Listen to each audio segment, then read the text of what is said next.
जो एस्पिरेंट इस यानी आज का लेक्चर लेंगे वो पिछला संडे का लेक्चर भी जरूर देख लेंगे और आपका साइंस का कलेक्शन बहुत बड़ा हो जाएगा। और देखिए इसके इस लेक्चर के जो फायदे हैं, एक तो है उसमें कि आपका कलेक्शन बहुत बड़ा हो जाएगा, यानी साइंस एंड टेक का 1 साल में 2 साल में कलेक्शन बहुत बड़ा हो जाएगा।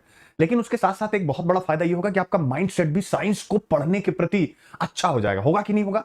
अगर आपको बहुत अच्छे से यानी प्रत्येक सप्ताह जो भी पूरे विश्व में, हिंदुस्तान में साइंस में अच्छी घटनाएं हो रही, अच्छे रिसर्च हो रहे हैं, उनके बारे में अगर बताया जाएगा और बहुत अच्छे से समझाया जाएगा, तो ये उन बच्चों के लिए जो साइंस बैकग्राउंड के नहीं है, उनका साइंस में धीरे धीरे इंटरेस्ट बढ़ना शुरू हो जाएगा।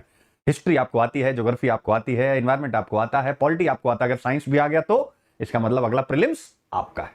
तो अगला प्रीलिम्स आपका है, इसीलिए इतनी मेहनत आपके लिए, ध्यान रखिएगा। तो सबसे पहला आज जो हम न्यूज लेंगे वो न्यूज है डायबिटीज के बारे में, बट इसको हल्के में नहीं लेना है, डायबिटीज के अंदर चल देंगे। तो डायबिटीज के बारे में पढ़ेंगे, क्या है इसके रीजन, क्या है टाइप 1 क्या है, टाइप 2 क्या है, उसके बाद टाइप 1 को कैसे क्योर किया जाता है, टाइप 2 को कैसे क्योर किया जाता है, इस पर क्या रिपोर्ट्स हैं, क्योंकि प्रीलिम्स में प्रैक्टिकल क्वेश्चन साइंस के भी आते हैं। तो डायबिटीज का अगर साइंटिफिक पहलू लेते हुए आपसे क्वेश्चन पूछ लेगा तो दिक्कत होगी। आज के लेक्चर के बाद आपको कभी भी डायबिटीज पर कुछ भी पूछेगा, दिक्कत नहीं होने वाली। दूसरा टॉपिक है टाइफाइड है, यानी जो टाइफाइड होता है बुखार, उसका एक रूप है एस टाइफाइड। क्या है? एस टाइफी बोल दीजिए, एस टाइफी। अब ये एस टाइफी क्या है, एस टाइफी कैसे फैलता है, एस टाइफी के बारे में हम लोग पढ़ने जा रहे हैं। क्या आपने पढ़ा था एस टाइफी? याद रखिएगा। और इसके साथ जो कॉन्सेप्ट पढ़ने जा रहे हैं बच्चे, इज मोर ड्रग रेजिस्टेंस, अब बहुत इंपॉर्टेंट है।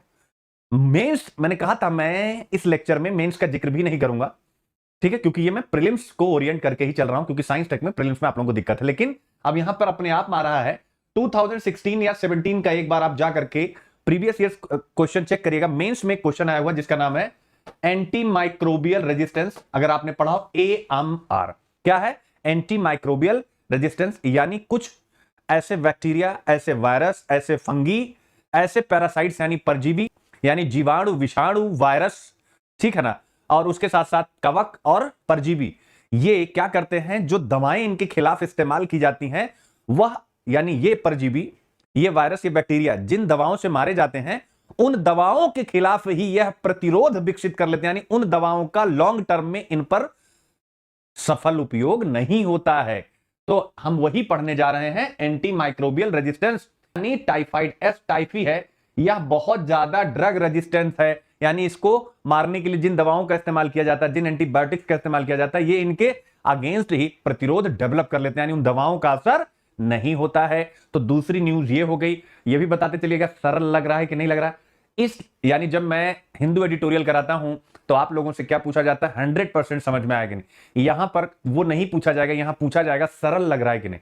तो कमेंट कर दीजिए सरल लग रहा हो तो सरल, यानी साइंस सरल लग रहा है कि नहीं, इजी लग रहा है कि नहीं, तो सरल या इजी। तीसरा